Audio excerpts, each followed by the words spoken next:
Contra: Legacy of War caused me to empty the contents of my stomach all over myself back in 1997. Developed by Appaloosa Software and published by Konami, Contra: Legacy of War was the first game in the legendary series to hit the PlayStation, and to say expectations from Contra fans were off the charts would be an understatement.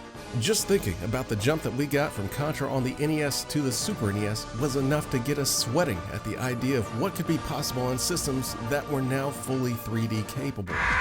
You are not ready! Even previews like this damn near incomprehensible mess from GameFan magazine was hyping it up and saying things like, and I quote, may be the best Contra yet. I mean, if it's GameFan saying it's amazing, then it must be true, right? GameFan's never been wrong about any game. Oh no. I mean, it's Contra though. How could it be bad, right? Well, grab your nearest Red Falcon body pillow because we're gonna see if Legacy of War's own legacy brought Contra into the promised land or tore it to the ground.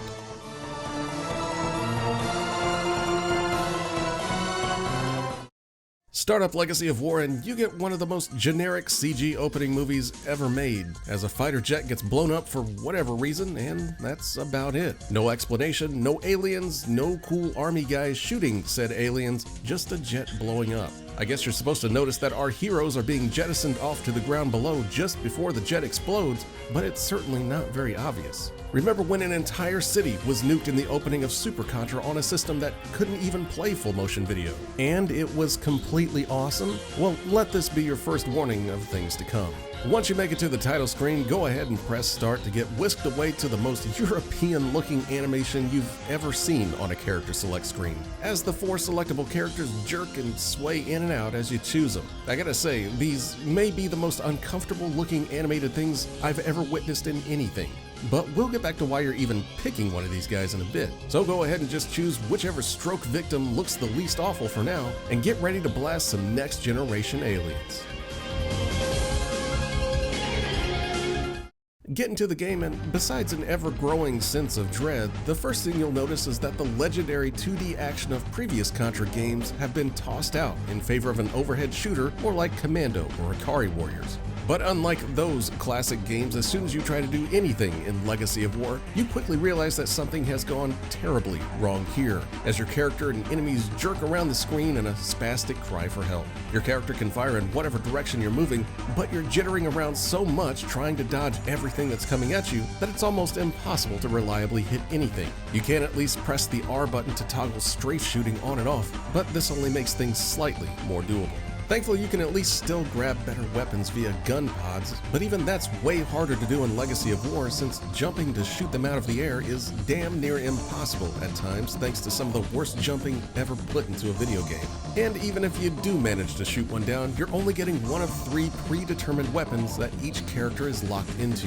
This brings us back to the whole point of why you're even choosing those ridiculous looking characters at the start of the game. Unlike previous Contra games where you had access to every gun as long as you could shoot it down when it flew by, Legacy of War mixes this up by giving each character access to just 4 weapons, allowing you to freely switch back and forth between those weapons as you find more throughout the stage. This would have been one of Legacy of War's few interesting features, except that most of the guns just aren't that great. Not even the almighty spread gun gives you much of an advantage here, since pretty much every weapon feels weaker than the standard machine gun most of the time. Also, just being able to keep any of them for more than a few minutes is almost impossible, since you lose whatever gun you've got equipped when you get hit, and yes, you will be getting hit a lot, so just get used to seeing that default machine gun, I guess. Even if the guns were halfway fun to use, you'd be stuck using them on enemies in stages so drab and uninspired that it's genuinely hard to believe that you're playing a Contra game. Each stage is nothing more than a simple path with very little in the way of show-stopping moments that Contra games have been known to have for years now, with the only notable exceptions being a section where you briefly take control of a boat to navigate a river, and a fun little shack where you can play a couple of different arcade-inspired mini-games, all of which are more fun than the actual game that you're playing.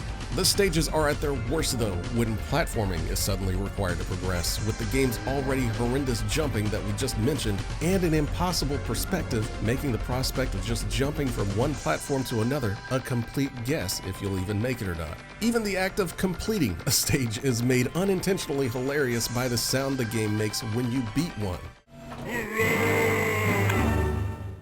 It's like the characters themselves don't even want to continue. If by chance you're holding out hope that maybe Contra's amazing boss fights will save things here, then get ready to give up all hope as you fight the likes of a stationary polygon ship, a robot turtle thing that breathes fire in random directions while shooting bees at you, and this incredibly sad thing which just seems to have a learning disability. It's insane to me that in a series known for its absolutely crazy alien boss fights, Legacy of War constantly leans on generic-looking robots that look more like placeholders than real bosses.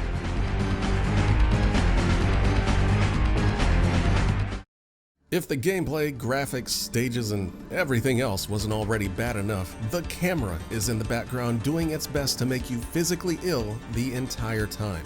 Now, I saved the camera for last because this thing holds a special place in hell for me, as this is the only game I've ever played that gave me motion sickness. The camera sways in and out and around the stage with no real obvious goal and seems to be completely disconnected from the action at times. And honestly, that on its own is bad enough. But then add in Legacy of War's big gimmick of being 3D, and you can imagine where this is going. No, not 3D with polygons, but like old school movie 3D, complete with cheap red and blue paper glasses included in the case that you're supposed to wear while you're playing it.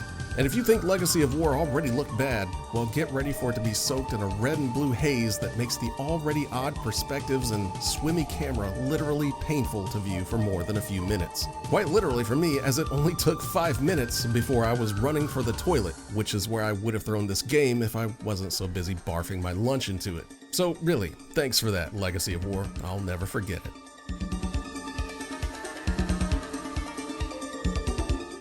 Contra Legacy of War is just a janky mess all around. And as much as I hate to use the term janky, I really don't have anything much better to describe what's happening here. The graphics are janky, the camera's janky, the controls janky, the characters' select screen's janky. It just goes on and on. It all looks and feels like it's about to tear apart at the seams at any given moment. I know I've covered several games on this channel that were fairly big disappointments, but Legacy of War may just be the biggest gaming disappointment ever for me. Contra is responsible for so many amazing memories from my childhood, like being one of the few things that me and my dad could actually play together. So it's a damn shame that the only thing Legacy of War achieved was making me never want to play another Contra game again. And no matter how much I may have tried to wring any fun out of this tragedy of a game, and believe me, I tried, I paid for this with my own money, I just simply couldn't do it. Whatever Appaloosa was trying to do here, no matter what good intentions they may have had, to say they missed the mark by a country mile would be putting it lightly. And the sad thing is, this isn't even the worst Contra game on the PlayStation. And no, I will not be covering that one. There's no reason to put any of us through that one. We don't even really need to, since Legacy of War did so much damage by itself that it nearly killed off the entire series. It would take us years before Contra Shattered Soldier on the PlayStation 2 would finally put the series back into form, but by then the damage had already been done. Contra deserved better on the PlayStation. We deserved better than the legacy of disappointment that Contra Legacy of War is sadly best known for.